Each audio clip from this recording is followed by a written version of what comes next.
Also, salut Aline. Den Daumen hier, rechte Hand, hier als Stütze haben. Die zwei Finger hier müssen flach sein für Spielen. Du musst dem denken, immer laufen. So zu machen. Du siehst jetzt auch meine Haltung, dass ich mit dem Schemeli bin. Ich bin jetzt auf dem rechten Bein, wie du das jetzt gemacht hast. Und hier hast du der Arm ist auf la bosse und nicht hier rein. Gell? So.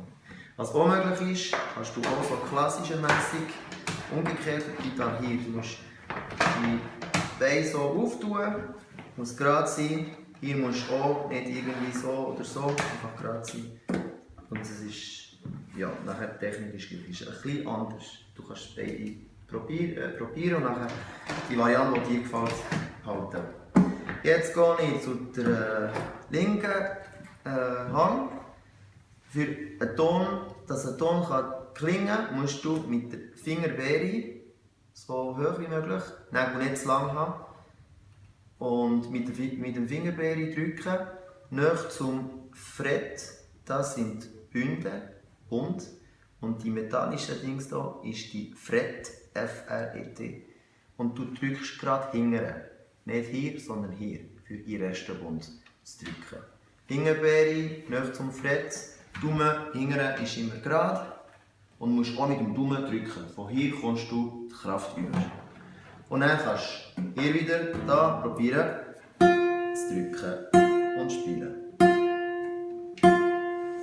Okay, jetzt die ersten Ziele von deinem Blatt, das du machen musst, tönt so.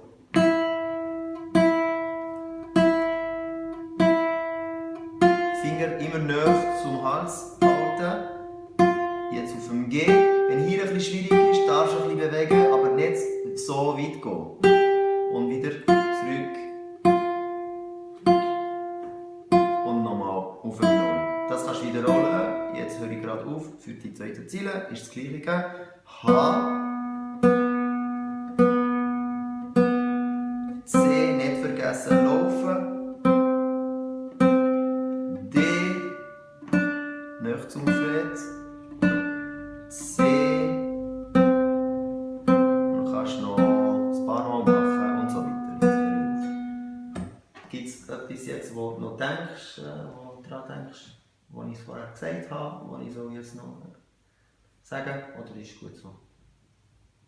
Gut. Ja, das ist schon für das nächste Mal. Ja. Also.